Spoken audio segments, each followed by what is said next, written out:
Happy weekend mga kamarites. Ayan nga, busy-busy ang marites niyong tindera sa paggawa ng cheesesteak. Para mamaya, ayan nga, binibilisan ko na para matapos na ako at marami pa kaming gagawing trabaho.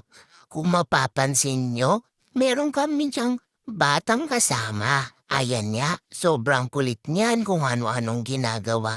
Ako'y gumagawa ng cheese stick at ang amo ko naman ay gumagawa ng turon kung mapapansin nyo.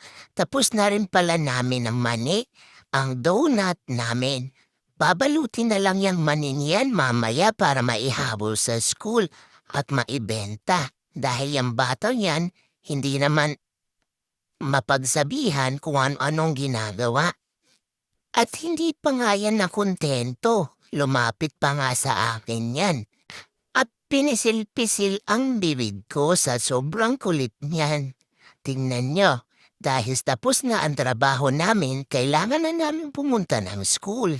Dahil wala pang mga estudyante at hindi pa naman break time, flex muna sa mga tinda namin. Ayan, meron kaming cheesesteak, fishball, kikiam at marami pang iba. Meron din pala kami diyang palamig, scramble at chichirya, biscuit at candy. Dahil hindi pa naman break time, ayan, paupo-upo lang muna kami. Hanggang dun lang muna ang aking video. Maraming salamat sa panunood. Bye-bye!